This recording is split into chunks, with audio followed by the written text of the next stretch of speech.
Hi everybody and welcome to touringplans.com's YouTube page. My name is Brian McNichols, and in case this is the first video of ours that you have found, make sure to check out all the other videos. We have lots of stuff all about Disney World, Disneyland, Universal Orlando Resort. This video is all about the tons of Star Wars Galaxy's Edge news that we got at the end of last week. Star Wars Galaxy's Edge, of course, is the 14-acre land that is going simultaneously in both Disneyland in Anaheim, California, and in Disney's Hollywood Studios, part of Walt Disney World, in Orlando, Florida. While it will be slightly different in layout in both places, the bones of it will be the same. And last week, several reporters were allowed in to see the Disneyland version, and they got to walk through a lot of the areas and the queues for both of the rides in there.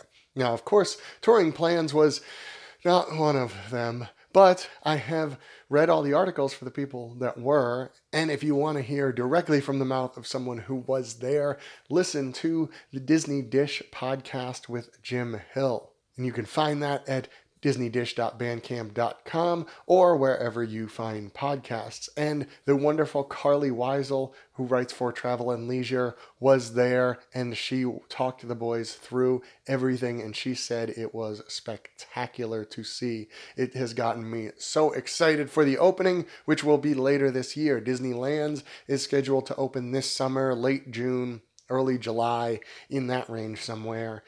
Disney World's, we don't exactly know much except for fall, so we're thinking maybe November-ish?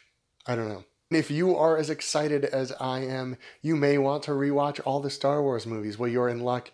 Angela and I will be rewatching all 10 of the Star Wars films, not in animated versions at least. And we will be starting that this Friday at 11 a.m. Eastern right here on YouTube. We will be broadcasting live, taking your questions, your comments, just kind of going through the movies, our likes, dislikes, what they mean to us. We'll be doing one film every 2 weeks leading up to early July, right around when Galaxy's Edge opens at Disneyland. So what do we know about it? Let me shrink myself and let's look at some of this wonderful art that Disney has put out. This is not a newer one, but this is Galaxy's Edge. What we do know about it is called Galaxy's Edge because it is previously a little trafficked area of a planet called Batuu. Specifically, it is the Black Spire outpost on Batuu, and it used to be kind of a trading hub, but it is not as much anymore. And very recently, the First Order has come looking for something. We don't exactly know what that something is. And even more recently, the Resistance has shown up to, as usual, oppose the First Order and possibly also look for something. Now, one cool thing that Carly mentioned about Galaxy's Edge is that it is split up into a couple different sections. The most notable split is between the wooded area where the Resistance is and also the entrance to Rise of the Resistance, one of the attractions that we'll talk about in a minute. The forested area is kind of on the outskirts of the Black Spire outpost. The central area is where the Millennium Falcon attraction is, but also where a lot of the dining, shopping is, and then the more northern area where the First Order has taken up residence, specifically the 709th Legion, also known as the Red Fury, which sounds pretty ominous. Let's get to those attractions. Now, Rise of the Resistance, you are basically being recruited by the Resistance. The queue walks through these caverns that are kind of part of this ancient temple structure, something like that, that the Resistance has taken up as a little hideout. And in the queue, you can see all like the cables and everything kind of loosely hung, reminiscent of Hoth from Empire Strikes Back, I guess.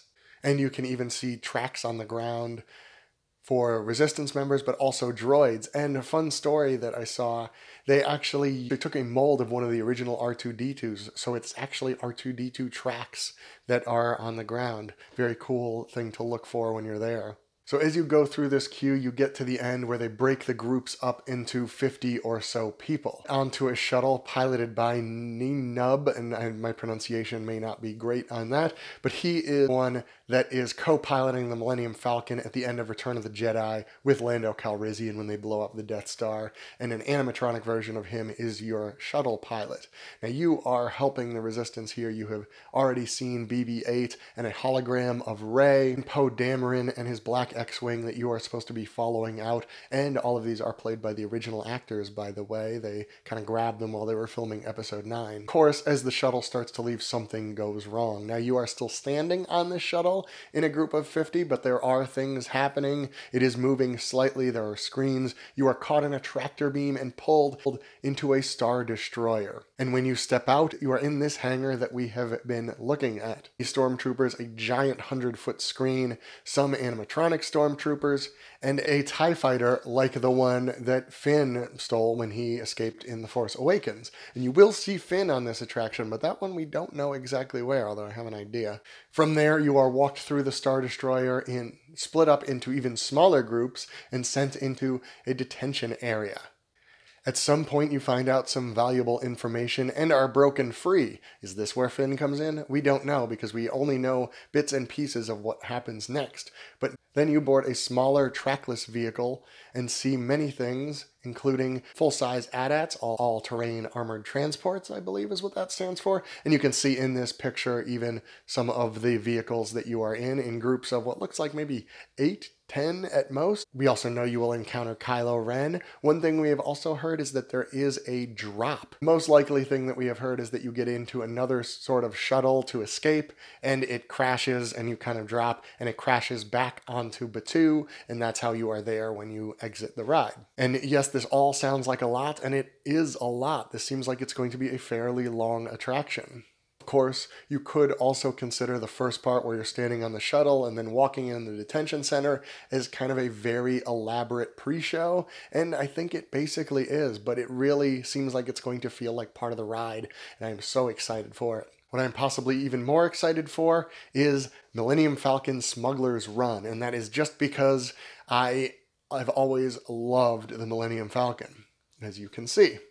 One of the points that I will definitely cry in Galaxy's Edge, Vista kind of opens up and you get to see the 100 to 110 foot full size Millennium Falcon sitting there like you are seeing in this concept art. And presumably it will just be me and my daughter and a couple random other people there, and it won't be busy at all, right?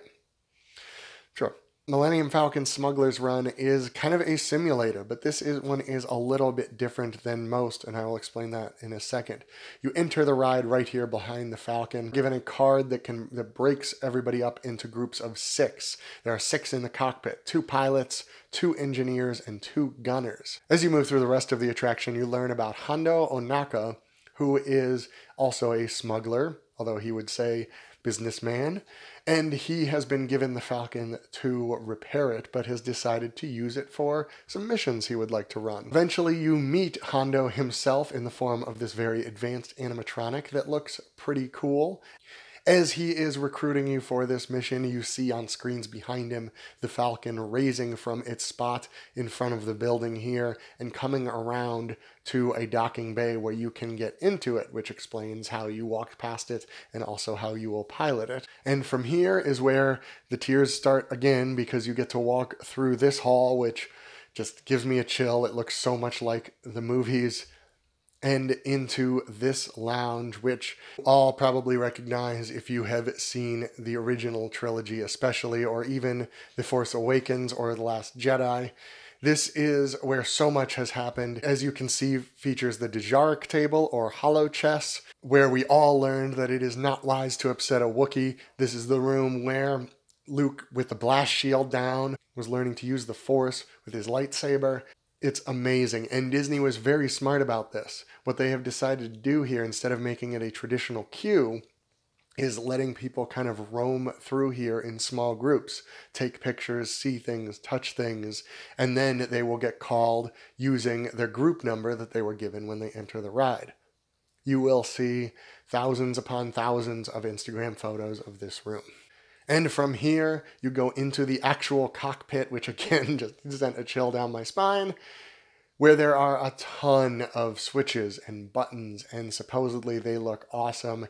There is the handle you pull to send the Falcon into hyperdrive that I kind of almost hope doesn't work, and it kind of does the sound, and I can yell punch a Chewie at somebody, and I'm gonna be insufferable in this. But this is where your roles come in. The pilots have a role, the gunners have a role, the engineers have a role. What you see will depend on what you do. The images will render in real time, and there will be many different options depending on what you do and how well you do it. Now, there is no option that will end the ride immediately, but there are many that will end up with the Falcon getting pretty beat up, which it's probably used to. And here's what's even cooler.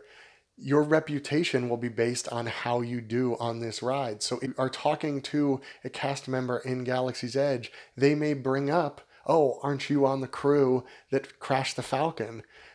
It's mind-blowing that that could actually happen, and Disney hasn't said many details about it, but that is the plan. Now, all throughout Star Wars Galaxy's Edge, you are in world. You are not on Earth. You are not in a theme park. You are on Batuu. The cast members are being trained to react as such. They will talk about local politics. They will talk about local goings-on, the First Order, the Resistance. They will not talk about any Earth matters whatsoever, supposedly. And that carries over into the stores and the food. We're going to start with the shops. And this one is Savis Workshop. This will no doubt be the feature shop of Star Wars Galaxy's Edge. This is the one where you make lightsabers. And it will probably have pretty long lines because only 14 people will be allowed in at one time. Now, making a lightsaber is not just something you can do. It takes a special kind of person to do it. Luckily, you are all that person, as long as you pay for it. The Savi is a scrapper who is sympathetic to the Resistance and has been collecting pieces of lightsabers that he has found over the years. So he has lots of pieces and is just waiting for a hero like you to come along and build one. Or I guess a Sith like you possibly, because that's an option too. Now you will kind of create your own story, which will determine what type of lightsaber you build. The choices are Peace and Justice, which is more of the Jedi line. Power and Control, which of course is more of the Sith thing. Elemental Nature, and Protection and Defense, which is an ancient power. We'll use pieces to build your own hilt. You can choose your own blade in 4 different colors, red, blue, green, and purple. The hilt and the blade are priced separately, by the way. And you will get to choose a kyber crystal, which is what powers a lightsaber. Now, we've heard the prices start at around $109 for the hilt and $50 for the blade. Do not know if that is true yet. That actually kind of sounds low for what this experience will be, but I guess we will see. We also don't know whether this will just be a first come, first serve experience, or that you sign up for times to do later in the day, like the Jedi Training Academy. But that is far from the only shop. This one is the Droid Depot, where you make your own droid. Now, apparently this is one that Carly was very excited about. This sounds very cool too. There is a conveyor belt with droid parts. There are animatronic droids, all sorts of things you can build. Here are some of the items. You can pick their own personality chip to put in them. They will interact with you, with other droids. Sounds very cool. As you see, you can basically build BB-8 or R2-D2 if you want, or many similar style droids. Then we get to the slightly more traditional shops. This is Doc Ondar's Den of Antiquities, where you can buy all sorts of little statue items. Just because you are in world doesn't mean they don't also have statues of famous Jedis like Mace Windu or Yoda there. You can also buy these are holocrons that will kind of give wise advice. One cool thing with the holocrons, you can use your kyber crystal that you purchased with your lightsaber, put it in the holocron and get different advice, I guess, about lightsabers maybe. There is the Black Spire Outfitters, where you can buy clothing. As you see, you can buy robes, you can dress like Rey, or you can just buy a sweatshirt with the Rebel insignia on it, I believe, if you want to. There's the Creature Stall, which sells these adorable little stuffed animals. I have a feeling that Porg will be pretty popular. The Toydarian Toy Maker that sells toys. And the First Order Cargo, which is where you go for all your First Order needs. And lastly, food. First up is Bogus Cantina, which we have discussed previously. It is kind of similar to the cantina on Mos Eisley from the original Star Wars film. although this one, of course, is on Batu, so it's a little different. One of the cool things here is the DJ inside, rather than just playing that one Cantina song over and over again, has a full list of tracks. Another thing that Carly said was very good, and that DJ is RX-24, otherwise known as Rex, who was the pilot of the original Star Tours attraction. Guess after he left Star Tours, he decided to get a job as a DJ. He's apparently pretty good at it. Here are some of the drinks that you can get at Oga's. From left to right, these are the Carbon Freeze, Oga's Obsession, which is kind of a Jello-style dessert, and the Cliff Dweller. And these are Mugen Iced Tea, the Blue Bantha, which is basically the same as the Blue Milk that I'll talk about in just a second, except this one has basically a sugar cookie on top. The Bloody Rancor, which is a Bloody Mary variation. And the Black Spire Brew, which is kind of an iced coffee. Now, of these ones I've shown you, only the Bloody Rancor has alcohol, but there will be more alcoholic drinks as well. The major place for food in Galaxy's Edge will be this docking bay 7. It is the one with the shuttle on top. Supposedly the shuttle is where Strano Cookie Tugs actually does all the cooking out of. It's kind of a flying food truck. And like everything else, all the food here will be very, very heavily themed. These are smoked Kadu ribs. Now, a Kadu is the featherless, flightless bird that the Gungans ride in Phantom Menace, and you can eat them, apparently. Of course, what it really is barbecue pork ribs, but, you know.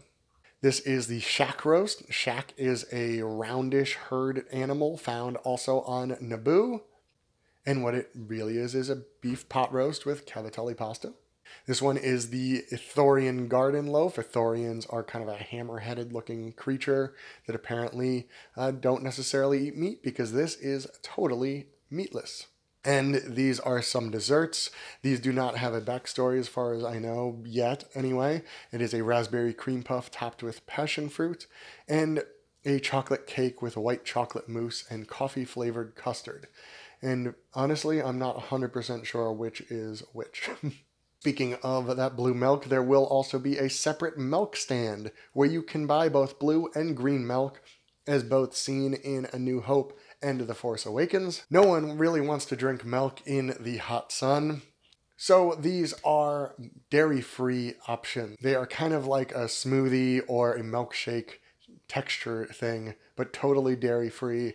The blue one will be kind of a berry flavor. The green one will be a more tropical, citrusy flavor, which actually sounds pretty delicious. Moving on, next, this is Ronto Roasters. It is a gigantic pod racing engine that was repurposed to cook food. The spit is turned by a droid. The food isn't actually cooked there, it's just for show, but apparently it is very showy. Named Ronto. A Ronto is a kind of cow-like beast that is seen in the remastered versions of A New Hope, and they are apparently good eaten, especially barbecued. It seems like the only options for food here is the turkey jerky that is seen in the back there, and the Ronto wrap, which is actually barbecued pork and grilled sausage, and also sounds quite good.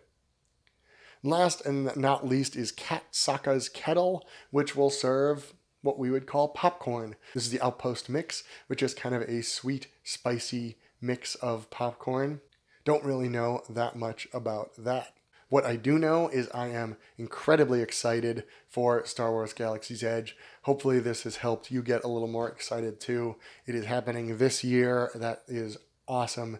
Make sure you listen to that Disney Dish with Jim Hell and Len Testa, and make sure you come back Friday to start our rewatch. We are doing it chronologically, so we are starting with The Phantom Menace. And thank you very much for watching. May the Force be with you.